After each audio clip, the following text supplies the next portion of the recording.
नमस्कार दोस्तों, मैं सूर्य कश्यप स्वागत करता हूं आपका एक बार फिर देश गाथा न्यूज़ के यूट्यूब चैनल पे। जैसा कि देश में आज जो माहौल है और देश के अंदर जिस तरीके से महंगाई को लेके कई राजनीतिक पार्टियां हल्ला बोल रही है, मोदी सरकार पे कई तरीके के सवाल खड़े कर रही है इस महंगाई को लेके। लेकिन हम यहाँ बात करेंगे उस व्यापारी वर्ग की जिसको जो हमारा सबसे बड़ा करदाता है, जिसको देश चलाने के लिए जिसको रीढ़ की हड्डी समझा जाता है कि अगर वो टैक्स देते हैं, व्यापार करते हैं, तो आखिर इस महंगाई को लेके उन व्यापारी वर्ग में क्या माहौल चल रहा है, वो किस तरीके से सरकार को देख रहे हैं, सरकार की नीतियों को देख रहे हैं। तो मेरे साथ कश्मीरी गेट ऑटो पार्ट्स की जो एशिया की सबसे बड़ी मार्केट है, तो उसमें जो एसोसिएशन है अपमा, उसके जो अध्यक्ष हैं, तो वो मेरे साथ मौजूद है विनय नारंग जी। तो उनसे बात करेंगे और जानेंगे कि इस समय मौजूदा स्थिति में व्यापारी आखिर किस तरीके से अपने व्यापार को कर रहा है और क्या उम्मीद रख रहा है वो सरकार से और सरकार की नीतियों से। तो स्वागत करते हैं विनय नारंग जी का। विनय नारंग जी, सबसे पहले बहुत बहुत मुबारकबाद कि आपको अपमा का अध्यक्ष चुना गया। उसके अलावा हम आपसे शुरुआत में जानना चाहेंगे कि आज जो स्थिति है और व्यापारी वर्ग जिस तरीके से व्यापार कर रहा है, तो किस तरीके से देखते हैं, आप क्या कहना चाहेंगे? सबसे पहले तो कश्यप जी, आपका और देशगाथा न्यूज़ का बहुत बहुत धन्यवाद कि जिन्होंने मेरे से आज ये मेरे विचार पूछने चाहे हैं। और सबसे बड़ी बात, आपने एक बहुत बड़ी बात कही, व्यापारी सबसे बड़ा करदाता। आपके चैनल का धन्यवाद करता हूँ। व्यापारी वाकई सबसे बड़ा करदाता है, जो कि आपने अभी बोला। और उसके बाद जो सबसे बड़ी प्रॉब्लम है, सबसे बड़ी नेग्लेक्टेड जो है वो व्यापारी है। सरकार हमारे बारे में कुछ नहीं सोच रही, कुछ नहीं कर रही। लॉकडाउन में हम पिछड़े। मैं मानता हूँ सरकार की भी कुछ तकलीफ़ें हैं, उनको भी एक साथ सभी वर्गों को खुश रखना बड़ा मुश्किल है, लेकिन हमारी तरफ बिल्कुल ध्यान नहीं दिया जा रहा। जीएसटी इतना जटिल कर दिया, अभी जो रूल चेंज हुए हैं, इतनी दिक्कत, इतनी तकलीफ हो रही है मध्यम वर्गीय व्यापारी को कि पूछिए मत। फॉर्म कई बना दिए गए हैं, सरलीकरण की एक्सपेक्टेशन थी हमारी, वो सरलीकरण ना करके उसको और कठिन कर दिया गया है। कोई 1 महीने की रिटर्न भरता है, कोई 3 महीने की रिटर्न भरता है। अब 3 महीने रिटर्न भरने वाले अगर कहीं रिटर्न नहीं भरते हैं, तो उसका दंड जो 1 महीने की रिटर्न भर रहा है उसको भी पड़ रहा है। मिसमैच हो रहा है। सरकारी जीएसटी विभाग से हम लोगों को लेटर्स आ रही हैं, उसके व्याख्यान देना, क्योंकि मिसमैच हो रहा है। टैक्स उस पर पड़ेगा जो 1 महीने में भर रहा है, उसको वो दंड भोगना पड़ रहा है। सरकार को एक समान रणनीति बनानी चाहिए और व्यापारी वर्ग को तंग नहीं करना चाहिए। लॉकडाउन के बाद और लॉकडाउन के अंदर जो गाड़ी है वो सबसे बड़ी नेसेसिटी बन गई थी, मतलब सबसे बड़ी ज़रूरतमंद आइटम। इस पे आज भी कर गाड़ी और स्कूटर पार्ट्स पे 28% का है, जो कि गिराकर 18% करना चाहिए। हर चीज़ महंगी होती चली जा रही है। रॉ मटेरियल पीछे से अवेलेबल नहीं है।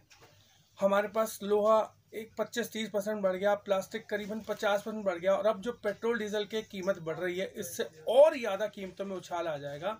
तो उसके लिए एक मध्यम वर्गीय व्यापारी तंग हो रहा है, मध्यम वर्गीय यूज़र तंग हो रहा है। इसके लिए सरकार को कुछ सोचना चाहिए, इस बढ़ती महंगाई को रोकना चाहिए, जीएसटी में चेंजेस लाने चाहिए, पेट्रोल डीजल में कर कम करने चाहिए। 35-40 रुपये लीटर है, वही चीज़ हमको यहाँ आके 100 रुपये करीब अब पहुँच रही है। पेट्रोल डीजल 100 रुपये करीब पहुँच है, जो कि एक बहुत बड़ी मार है। सरकार को सोचकर पेट्रोल डीजल पर कर प्रणाली को चेंज करना चाहिए, ताकि आम आदमी पर मार ज़्यादा ना पड़े। जी, विनय नारंग जी, मैं याद दिलाना चाहूँगा, क्योंकि बीजेपी की बात कर रहे हैं, बीजेपी की सरकार 2 बार सत्ता में आज मौजूद है। अगर कहें कि व्यापारी वर्ग का बहुत बड़ा सपोर्ट रहा है, लेकिन उसके बाद देखते हैं कि सरकार आते के साथ ही पहले नोटबंदी करती है और उसके अंदर काफ़ी परेशानी व्यापारियों ने झेली, और उसके अलावा जीएसटी लागू करी, 4 स्लैब के अंदर सारे प्रोडक्ट बांट दिए गए, और उससे आगे चलते हैं तो कोरोना का लॉकडाउन आया। अभी उससे उभरे ही नहीं थे कि डीजल पेट्रोल की कीमतें आसमान छूने लगी।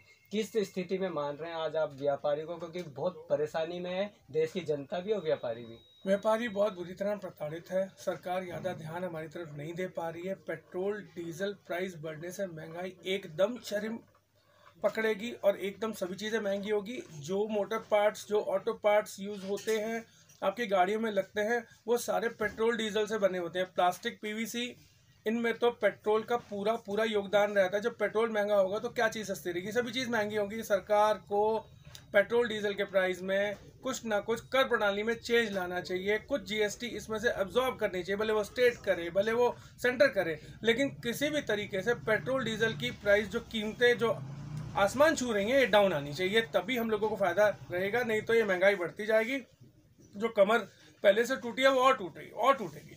तो लेकिन जिस तरह सरकार ने जीएसटी को लेके बखान किया था कि देश की पूरी अर्थव्यवस्था काफ़ी अच्छी हो जाएगी, और जीएसटी को लेके क्या इतने बड़े देश के अंदर, इतनी बड़ी जनसंख्या के अंदर जीएसटी लागू करने का वो सही समय था, क्या मानते हैं आप?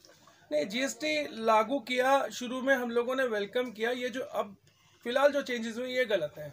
जीएसटी को हमारे देश की जनता ने एक्सेप्ट किया है, लेकिन कोई भी लॉ बनता है तो उसमें चेंजेस जब ये करते हैं तो पब्लिक की राय लेनी चाहिए थी, लेकिन अभी भी कुछ नहीं गया। अभी भी ये चेंजेस हो सकते हैं, और इस बारे में हमारी संस्था ने हमारे फाइनेंस मिनिस्टर निर्मला सीतारमण जी को, अनुराग ठाकुर जी को, दिल्ली के फाइनेंस मिनिस्टर को, सभी को लेटर लिखी है। और हम आशा कर रहे हैं कि जीएसटी कर प्रणाली में कोई ना कोई चेंजेस जरूर आएंगे, ताकि हमारी ईजी हो जाए जीएसटी की जो प्रॉब्लम्स आ रही हैं, और मध्यम वर्गीय व्यापारी को दिक्कतों से कम जूझना पड़े। तो विनय जी, अब जैसे कि पेट्रोल की कीमत बढ़ी थी, तो जैसे कि केंद्र सरकार अपना टैक्स लेती है और दिल्ली सरकार वेट लेती है, लेकिन दोनों सरकार एक दूसरे को बात तो करती है आरोप प्रत्यारोप। ना तो वेट कम करने की दिल्ली सरकार कोशिश करती है, ना सरकार टैक्स कम करती है। आखिर में भार फिर भी पड़ रहा है। क्या कहेंगे इन दोनों सरकारों का, क्या मतलब कि किस तरीके से जनता को ये राहत क्यों नहीं पहुँचा रही? देखो, अब तो सेंट्रल गवर्नमेंट को खुद आगे बढ़ना चाहिए, और अपनी तरफ से भी जो टैक्स है वो कुछ न्यौछावर करना चाहिए पब्लिक के लिए, ताकि पब्लिक को फायदा हो।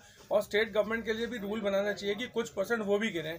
अगर इसमें 10-20 रुपए भी डाउन होते हैं तो सभी को उसमें फायदा होने वाला है, और ये हम उम्मीद कर रहे हैं कि इसमें चेंजेस आएंगे और आने चाहिए। तो विनय जी, आप खुद ऑटो पार्ट्स की इतनी बड़ी मार्केट में आप बैठे हैं, एशिया की सबसे बड़ी मार्केट। तो अगर मैं ऑटो पार्ट्स की कहूँ तो जो जीएसटी का जो स्लैब था, तो आपकी कई बार मांग रखी गई थी इसको 28 से, कुछ पार्ट्स हैं वो 18 में लाए जाए, लेकिन क्या रह रहा, क्या सरकार आपकी तरफ विचार कर नहीं रही या करना नहीं चाहती?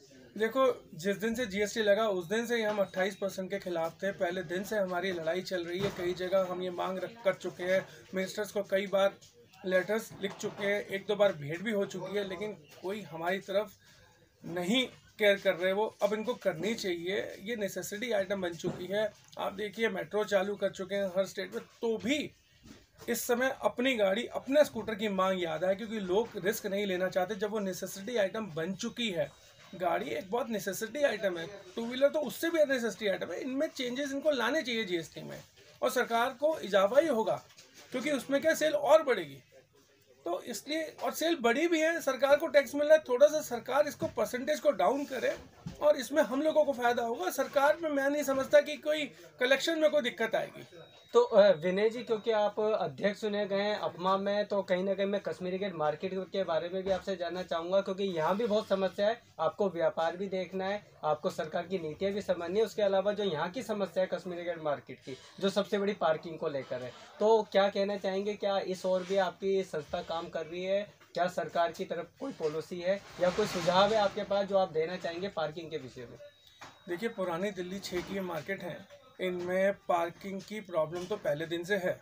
जब ये मार्केट्स बनी थी तो पार्किंग के लिए व्यवस्था नहीं की गई थी, और तब इन्होंने मार्केटें बनाते हुए सरकारों ने सोचा भी नहीं होगा कि इतनी बड़ी मार्केट्स बन जाएंगी और इतनी दुकानें बन जाएंगी। लेकिन अब समस्या ये है कि एक अंग्रेजी में कहावत है, बेगर्स कांट बी चूजर्स। अब हमारे पास जो लिमिटेड सोर्सेज हैं उन्हीं को हमने यूज़ करना है। अब उसमें जैसे कम्युनिटी सेंटर की हमने पेशकश करी है कि कम्युनिटी सेंटर हटा के उसको मल्टी लेवल पार्किंग कर दे, उसमें कम्युनिटी सेंटर भी 4-5वें मंजिल पे बन जाए और सारी पार्किंग की व्यवस्था वहीं हो जाए।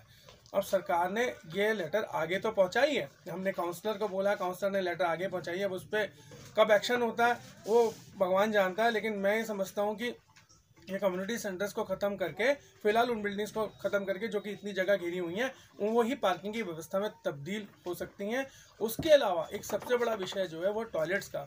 वैसे तो सरकार बहुत बड़ा अभियान चला रही है पूरे देश में, स्वच्छता अभियान। आप विश्वास नहीं करेंगे, कश्मीरी गेट जैसी मार्केट में प्रॉपर टॉयलेट्स नहीं है, और जो 1-2 टॉयलेट्स बने हैं वो इतने गंदे हैं जिसके लिए हम बार बार अखबार में फ़ोटो भेजते रहते हैं, सभी जगह लेटर लिखते रहते हैं, लेकिन कोई एक्शन नहीं हो रहा। तुरंत टॉयलेट्स बनने चाहिए। कम से कम यहाँ पे 5-6 हज़ार लेडीज़ भी काम करती हैं, कम से कम 5 टॉयलेट नए बनने चाहिए, जो एक भी नहीं बना है, और जो हैं उनकी हालत खस्ता है। और वहाँ पे मतलब कई बार फ़ोटो भेजी अखबार में, अब दयनीय स्थिति है, वहाँ पे सफाई नहीं हो रही है। काउंसलर को लिख दिया है, उसके बाद हमने सरकार को लिख दिया, लेकिन कोई सुनवाई नहीं हो रही। इमीडिएटली यहाँ पे हमें 4-5 टॉयलेट्स, पब्लिक टॉयलेट्स बनने जरूरी हैं। लेकिन विनय जी, क्योंकि आपने टॉयलेट्स की बात कर रहे हैं, तो टॉयलेट जो एक तो खस्ता हाल है, ये बात सच है, लेकिन कुछ टॉयलेट ऐसा है कि जो दुकानदारों के ही गोदाम का काम करते हैं, वहाँ पे माल लाद दिया जाता है। तो इस तरीके की समस्या पे आप किस तरीके से दुकानदारों कहते हैं कि टॉयलेट्स को कम से कम क्लीन रखा जाए, इस तरीके के माल या भीड़ या किसी भी तरीके का गंद वहाँ पे ना फैलाया जाए? देखिए, पब्लिक टॉयलेट्स तो कोई गोडाउन की तरह यूज़ नहीं हो रही हैं।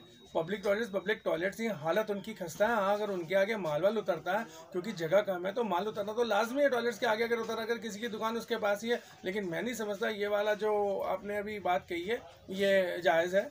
टॉयलेट्स पब्लिक नहीं ख़राब कर रही है, बल्कि वहाँ के जो कर्मचारी हैं वही उसकी सफाई नहीं करते, तो उनकी हालत खस्ता हो रही है। तो जो नगर निगम यहाँ से टैक्स तो वसूली करता है, तो नगर निगम की तरफ से जिस तरीके की सुविधा यहाँ मार्केट में दी जा रही है, क्या आपको संतुष्ट है? क्या नगर निगम को और कुछ तरीके से यहाँ पे कुछ काम करना चाहिए? नगर निगम को नए तरीके अख्तियार करने पड़ेंगे। दिल्ली देश की राजधानी है, इतनी बड़ी ट्रेड कैपिटल है ये, सारा आज भी दिल्ली में ही सारा ट्रेड है, और हम लोग टैक्स पे ही हैं। इतनी बड़ी मार्केट है, इतना टैक्स जाता है, और मार्केटें बिल्कुल स्पेशली दिल्ली से की नज़रअंदाज की जा रही हैं। और हमारा टैक्स को इस्तेमाल करना चाहिए, उसका कुछ पोर्शन ही तो इस्तेमाल करना है, और एक ही बार इस्तेमाल कर। हम तो कहते हैं मैं टॉयलेट्स बढ़िया बना के दे दो, देख रेख हम कर लेंगे, लेकिन वो बने तो सही, वो आते ही नहीं है, राउंड नहीं लगते हैं। ये बहुत बड़ी समस्या हम फेस कर रहे हैं, और टॉयलेट्स बिल्कुल जल्दी बनने चाहिए ताकि लोगों को निजात मिले। तो विनय जी, मैं आखिरी सवाल के तौर पे आपसे जानना चाहूँगा, क्योंकि मुद्दा बहुत बड़ा है। जैसे किसान आंदोलन की मैं बात करना चाहूँगा। बॉर्डरों पे किसान बैठे हुए हैं, और कहा जा रहा है कि कहीं ना कहीं किसानों की वजह से लोगों का आना जाना, बॉर्डर की परेशानी, जो व्यापार पे भी फर्क पड़ रहा है, जनता के आने जाने में फर्क पड़ रहा है। क्या कहेंगे आप, क्या मानते हैं? बिल्कुल फ़र्क पड़ रहा है। सरकार ने हालांकि कई बार हस्तक्षेप करने की कोशिश करी, और अब किसान वहाँ पे कम भी हुए हैं, लेकिन हाँ, बिल्कुल महंगाई में भी फ़र्क पड़ रहा है। अब पंजाब हमारा दिल्ली का बहुत बड़ा एक सप्लायर है, मेटल पार्ट्स का, ट्रैक्टर पार्ट्स का, गियर पार्ट्स का। अब जो ट्रक वहाँ से निकल रहे हैं वो 6-6 दिन, 7-7 दिन में पहुँच रहे हैं, जो कि अगले दिन पहुँच जाया करते थे। ऑब्वियसली मार फिर हम लोगों पे पड़ रही है, क्योंकि ट्रांसपोर्टर जो है किराया ज़्यादा वसूल कर रहा है, और माल ट्रक खड़े हुए हैं रस्तों में, माल उनमें से गायब हो रहे हैं, कार्टून खुले आ रहे हैं। तो आप समझ सकते हैं दिक्कत तो किसान आंदोलन से बहुत ज़्यादा हो रही है, और जो केंद्र सरकार, राज्य सरकार को राजस्व का नुकसान हो रहा है वो अलग है। तो ये समस्या तो अब जल्दी से जल्दी कुछ किसानों को भी समझना चाहिए। सरकार ने तो पीछे बोला कि 1.5 साल हम दे रहे हैं, और ये रूल्स अभी लागू नहीं कर रहे, तो वो नहीं समझ रहे हैं। मेरे ख्याल से किसानों को आगे बढ़ के सरकार की जो ऑफर है उसको मानना चाहिए, इस हड़ताल को तुरंत समाप्त करना चाहिए, ताकि आम आदमी को उसमें जो प्रॉब्लम्स हो रही है उससे निजात मिले, और सरकार सॉल्व करने के लिए तैयार है प्रॉब्लम। और मेरे हिसाब से अगर मैं अपनी पर्सनल रह दूँ तो किसान कानून में कुछ भी गलत नहीं है। यह कानून जब बन रहा था, विरोध करना था, तो अपोजिशन पार्टी तब विरोध करती ना, तब इसको ना लगने देती।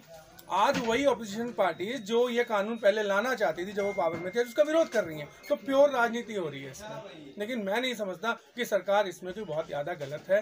सरकार इसमें कहीं गलत नहीं है, और सरकार ने अपनी तरफ से पेशकश की है बातचीत की। अब वो बातचीत करना नहीं चाहते। अब मैं समझता हूँ कुछ उपद्रवी हैं जो इस आंदोलन से फ़ायदा उठाना चाहते हैं, और असली किसान तो ये प्रॉब्लम समझ चुका है, और वो अपने खेतों में लौट चुका है। जी, बहुत बहुत धन्यवाद। तो विनय नारंग जी से ये हमारी बातचीत थी हमारे देश के व्यापारी वर्ग को लेकर। इन्होंने बातें रखी कश्मीरी गेट को लेके भी, अपने व्यापार के लिए देश भर के व्यापारी को क्या परेशानियां हैं, और किस तरीके से सरकार को उस परेशानियों को दूर करना चाहिए, उस तरफ कदम उठाने चाहिए। हालांकि सरकार की नीतियों से, सरकार से इन्हें कोई शिकायत नहीं है, इन्हें ये स्वागत करते हैं। लेकिन उसके बाद जो समस्या है, जो लागू करने में जो दिक्कतें हैं, तो कहीं ना कहीं उन चीज़ों को भी देखते हुए सरकार को नए इसके अंदर चीज़ें लानी चाहिए, ताकि व्यापारी वर्ग जो देश की एक रीढ़ की हड्डी है, जो करदाता है, इनको भी व्यापार करने में एक अच्छा आनंद और माहौल मिल सके। तो देशगाथा से मैं सूर्य कश्यप अलविदा चाहूँगा। नमस्कार।